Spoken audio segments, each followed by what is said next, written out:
आज तुम्हारे से वचनबद्ध होते हैं, इसी जीवन में हम जगेंगे, खामखा की खुशामतों के शिकार नहीं बनेंगे, न खुशामत करेंगे न खुशामत के शिकार बनेंगे, न जुल्म करेंगे न जुल्म के शिकार बनेंगे, न धोखा करेंगे न धोखेबाजों का शिकार बनेंगे। हम तो बस तुम्हारे हैं और तुम्हारे स्वरूप में जगेंगे जगेंगे जगेंगे। दृढ़ निश्चय करो। हरि ओम।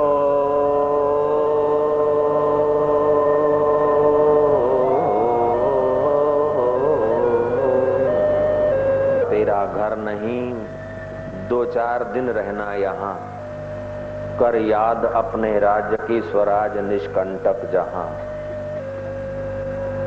अपने स्वराज्य की याद कर।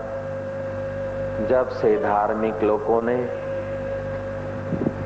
अकुशलता को सिर पर सवार कर दिया, बुद्धूपना को सिर पे सवाल कर दिया, तब से हिंदू धर्म की गरिमा दबती गई।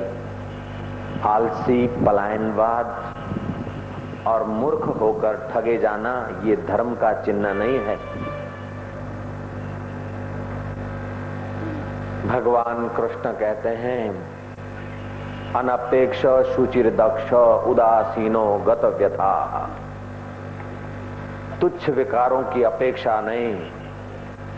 उदासीन का मतलब धार्मिक जगत ने लगाया कि अपने क्या जाने दो। उदासीन का मतलब यह कि छोटी छोटी आवश्यकताओं के तरफ बेपरवाह रहकर अपनी मानसिक शक्ति का विकास करने के लिए उदासीन रहने को कहा। उदासीन का मतलब ये नहीं कि मूर्ख हो जाएं, पलायनवादी हो जाएं, घर से झगड़ा हो गया और चलो पलायन कर दिए, व्यवहार में कुशल नहीं, वो परमार्थ में भी कुशल नहीं हो सकता। और व्यवहार में ये कुशलता है कि छोटी छोटी अनुकूलता और प्रतिकूलताओं से तुम प्रभावित न रहो, ये व्यवहार की कुशलता है। छोटे छोटे मान और अपमान से तुम आक्रांत न हो, क्योंकि उससे तुम्हारी शक्तियां क्षीण हो जाती है। तुम सावधान रहो। अनपेक्ष, तुच्छ मान और अपमान की परवाह मत करो। तुच्छ विषय विकारों की अपेक्षा मत करो। प्रारब्ध में जो होगा जख मार के चक्कर खा के तुम्हारे चरणों में आ गिरेगा। है तो भगवान का भक्त और टुकड़ों की चिंता करता है भगवान का भक्त और चित्रों की चिंता करता है प्रभु का प्यारा और शरीर की खुशामद की चिंता करता है। दूर हटा दे इन अपेक्षाओं को। अनपेक्षा शुचिर दक्ष, शुद्ध हो जा। भक्त अंदर से और बाहर से शुद्ध होना चाहिए। एक बाह्य शुद्धि होती है, दूसरी आभ्यंतर शुद्धि होती है। नहाना, धोना, मिट्टी, साबुन आदि से शरीर को स्वच्छ रखना, ये बाह्य शुद्धि है। लेकिन मन से दिव्य विचार रखना, किसी का बुरा न चिंतन करना, किसी की क्रिटिसाइज का विचार न करना, किसी मां बहन के प्रति बुरी नजर न करना, ये आंतरिक शुद्धि है। महापुरुषों ने हमें बताया 1.5 पुण्य होता है और 1.5 पाप होता है। 1.5 पुण्य क्या है कि बाहर का शिष्टाचार सदाचार से रहना, शरीर को शुद्ध साफ सुथरा रखना, अपने कुल मर्यादा के अनुसार चलना, ये आधा पुण्य है। लेकिन भगवान को अपना मानना और अपने को भगवान का मानकर उसको पाने का इरादा करना, ये पूरा पुण्य है।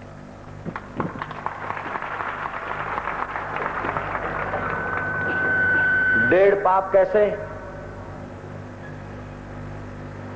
मन से किसी का अनिष्ट चिंतन करना, वाणी से गलित शब्द बोलना अथवा किसी का अहित सोचकर बोलना, वाणी का पाप है। हिंसा आदि करना, ये शरीर का आधा पाप। आधे पाप में सब आ जाते हैं, मन का, वाणी का और शरीर का, ये कुल मिला के आधा पाप। कटु वाणी बोलना, किसी का अनादर करती हुई वाणी बोलना, किसी को चुभे ऐसा बोलना, ये वाणी का पाप है। व्यर्थ का बोलना, ये वाणी का क्षय है, पाप है। ईश्वर से दूर जाने की बातें बोलना, ये वाणी का पाप है। और ईश्वर के करीब जाने का बोलना, ये वाणी का पुण्य है। ईश्वर के करीब जाने का देखना, ये आंखों का पुण्य है। ईश्वर के करीब जाने का सुनना, ये कानों का पुण्य है। ईश्वर के करीब जाने की यात्रा करना, ये पैरों का पुण्य है। और ईश्वर को अपने आप में खोज लेना, ये अंतर हृदय का पुण्य है। अनपेक्ष, तुम तुच्छ अपेक्षाओं से ऊपर उठो। भूदेव हो तुम, ब्राह्मण हो, भारतवासी हो, मनुष्य जन्म पाया है, श्रद्धा है, बुद्धि है, फिर काहे को चिंता करते हो? मारो छलांग, जो होगा वो देखा जाएगा। अनपेक्ष छोटी छोटी अपेक्षाओं को कुचल डालो।